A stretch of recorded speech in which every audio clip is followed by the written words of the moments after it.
يا ربنا سكرنا كما جوبي كلاماني رحمة ما كان كتيني نملك سيدني.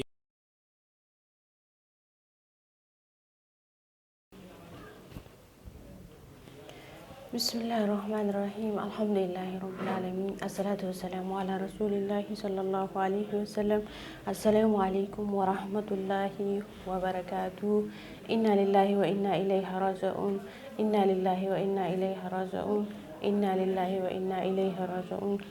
نفسين هندي دواني دان نمتي يوبلين كينا كانوا براد أبا منيف ربي رحمة إساني هاقولو هدو قد دينيتي جرا هندا كينا كيسا من كينا هندا كيسا قداتو سيني hedduu lammiilee keenyarraa gaddinee jirra. Wallahi nafseen hundi ni duuti, namni hundi ni duuti, awwanni lubbuu qabu marti ni duuti. Garuu rabbiin du'a akkana kana nu haa oolchu obboleeyyan keenyaaf ammoo rabbiin rahmata haa godhu fuula itti haa tolu isaaniin jenna. Obboleeyyan kiyya assalaamu alaikum wa rahmatullaahi wa barakaatuh. Kun sagantaa Nuur Miidiyaa qophii keessummaa gaafiif deebiiti. Qophii keessummaa gaafiif deebii keenyarraatiin keessummaa takka qabadhee isinii dhiyaadheera. Keessummaan kiyyaas Faatee Bakrii jedhamu dhalootaan Arsii Diksiis kan jiraatan as biyya Masrii magaalaa Kaayirooti. Faatee waamicha koo kabajanii maqaa Nuur Miidiyaatii fi maqaa kootiin yeroo keessan aarsaa gootanii asii argamu keessaniif hedduu galatoomaa ulfaadhaa baga nagaan dhuftanii isiniin jedha. Isinillee galatoomaa asitti na affeertanii na yaamtanii as na affeeruu keessaniif hedduu galatoomaa isiniin jedha. Tole gaafiif deebii keenyarraa kan jalqabnu Faateen eenyuu fi nama akkamiiti kan jedhuuni. Mee Faateen eenyuudha, nama akkamiiti? Ani Faatee maqaan kiyya akkuma beektutti Faatee Bakriiti. Dhaloonni kiyyaallee Arsii Dhadhiisiisi magaalaan keenya jechuudha. Ani ammaaf jiraatu Kaayiroo kanaati. Tole obboleen kiyya Faaxeen nama diin Islaam keessatti gahee guddaa taphateedha. Dubartii keessumattuu biyya baqaa biyya kana keessatti diiniidhaaf gahee bakka bu'ummaa hin qabne taphateedha. Ammas rabbiin isaaniif haa laaffisu jenna. Mee Faaxee gaheen dubartoota amantii Islaamaa keessatti qabanii maalidha? Gaheen dubartoonni amantii Islaamaa keessa qaban hedduudha. San keessa waan tokko tokko kaasuu dandeenya. Dubartiin durumaayyuu mataa maatiitii isiin waa hedduu dalaguu dandeetti diin kana keessatti illee. Ufii kaatee barattee nama barsiisuu dandeetti, dhala ufii barsiisuu dandeetti, biyya ufii barsiisuu dandeetti.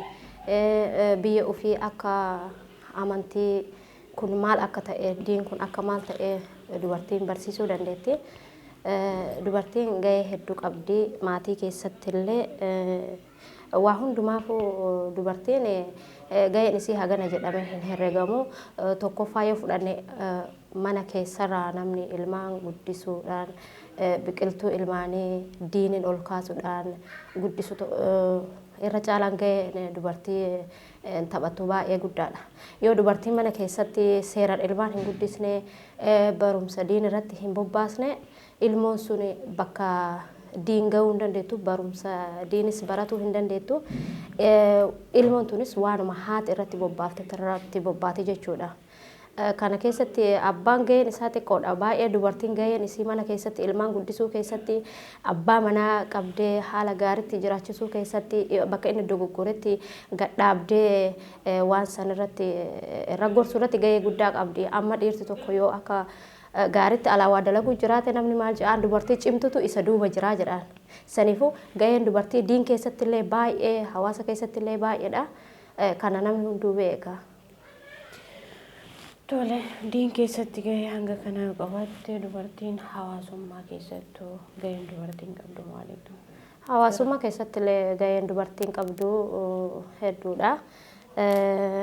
Hawaasummaa keessattis ollaa wajjin fakkeenyaaf akkaataa itti jiraatan yoo dubartiin ganda takkatti dubartiin namni gaariin bakka san jiraate namni fakkeenya isii godhatee hawaasni tokko karaa isiin hiriirturra hiriiruu danda'a.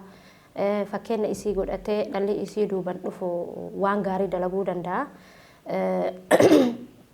Hawaasa keessatti gaheen isiin qabdu ilmaan isii takka akka gaariitti akkuma amma jennee dabarsine ilmaan isii takka akka gaariitti biqilaa lafaa ka'ee gaariitti guddistee diin qabsiistee dhaabdee isiin ilmi ofii yoo bobbaaste ollaan isiis hawaasni sunis isii laallatanii isii fuuldura kaayyatanii akka isiin ilmaan ofii barsiisuuf baay'ee karaa namatti agarsiisu irratti illee gahee guddaa qabdi. Mana keessattuu gaheen dubartiin qabdu jira? Mana keessatti illee gaheen dubartiin qabdu hedduudha. Maaliifuu irruma caalaa mana keessatti dubartiin fakkeenyaaf ilmaan guddisuu irratti uuma hunda irrattuu baay'ee guddaadha. Ilmaan akkuma reef jennee ilmaan barsiisuu irratti illee gahee qabdi. Waa hunda irratti abbaan manaa mana keessatti baay'ee gaheen isaa xiqqaadha. Gaheen inni taphatu. Gaheen dubartii baay'ee guddaadha. Fakkeenyaaf mana ka to'atu isiidha. Abbaan manaa waa'uma alaa yoo taate malee waa'ee mana keessatti irraa baay'ee waan quba hin qabne waan dandeettii hin qabne fa'aatu jira. Saniifuu hedduu baay'ee guddaadha jedheetii yaada. Mana keessa yoo jennu waan akka dalagas haa ta'u hooma fedhayyuu haa ta'u dubartiin akkuma beekamutti mana keessatti waa meeqa huccuu dhiitii nyaata gootii ilmaan guddistii ilmaan oomisha ilmaaniiti dubartiin jechuudha. Tolee kabajamtootaa fi jaallatamtoota hordoftoota Nuur Miidiyaa kun sagantaa Nuur Miidiyaa qophii keessummaati. Qophii keessummaa gaafiif deebii keenyarraa waan baay'ee akka barattan abdii qabna inshaallah. Gaafiin biraa jira jedhamu. Mee isin nama quraanaa akkaan maasha Allah barateedha. Akka nama diinillee kunuunsaa jirudha. Nama fakkeenya namaaf ta'eedhallee. Akka diin kana jabeessitaniif akka quraana kana barattanii galmaan geettaniif bakkaan geettaniif namoota birootiifis fakkeenya guddaa taataniif maaltu isin kakaase? Ani duraan ana xiqqoo ta'ee mana barumsaatiin baradha. Karaa mana barumsaa baradhu deemnu kanatti madarasatu jira, masgiida jira. Ganduma keenya Sheemachaa jedhama. Masgiida kana bira tarra. Yeroo nu bira dabrine mana barumsaaf deemnu ijoolleen darasaa ta'es ijoolleen gandaa achitti baratanii bahanii osuma jennu gorree salaanna.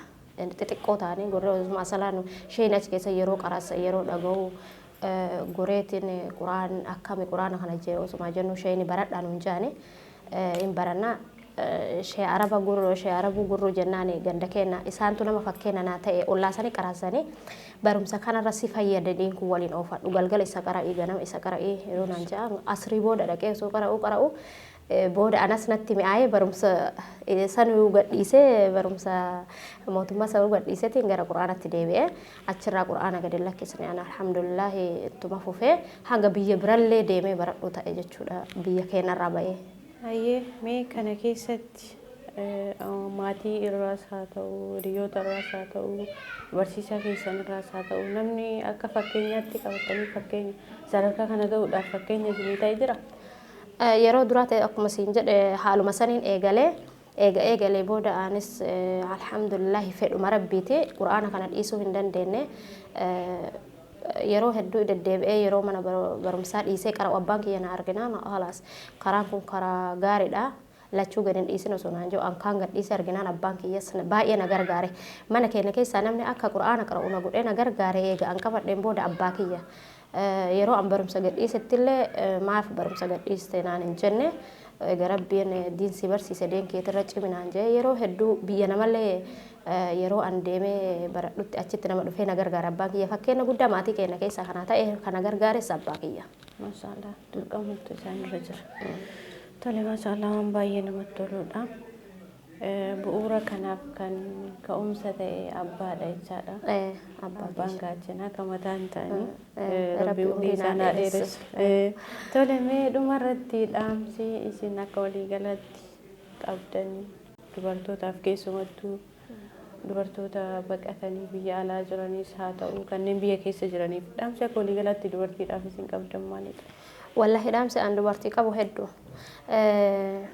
maali dubartiin kun akka aadaattis ta'ee akka biyya keenyatti baay'ee garuma barumsa hundaatiin duubatti hafiina qabna.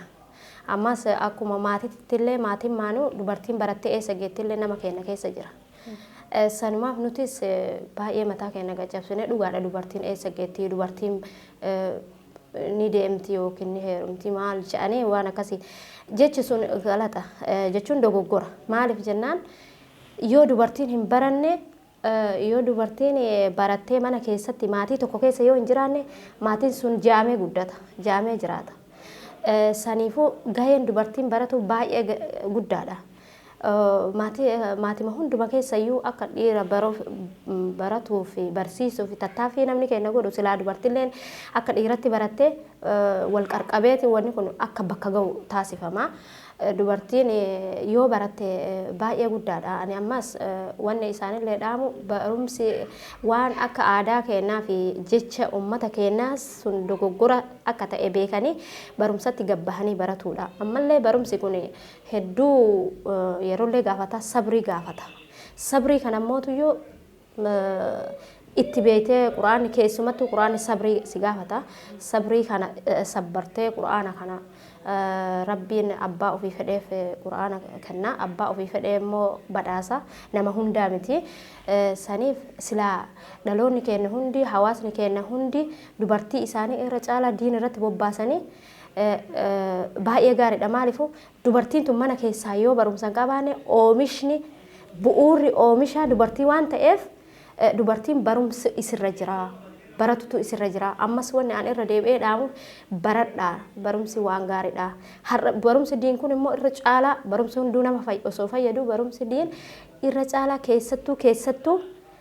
keessattuu dubartii ni fayyada jedhee yaada akka kiyyaatti. Maaliif isitu dhala oomishaati. Oomisha ilma namaati jechuudha. Saniif dubartii akka baratan qaqqabee tolchee dhaamaaf jechuudha. Tole inshallah rabbi warrafamu waa taasisa. Tole kabajamtoota hordoftoota Nuur Miidiyaa kun qophii keessummaa gaafiif deebiiti. Qophii keessummaa gaafiif deebii keenya xumurreetiin jira. Sagantaa biraan hanga walitti deebinutti nagaan nu tura. Yeroo khayrii nu qabaadhaa. Wassalaamu alaikum wa rahmatullahi wa barakaatuh.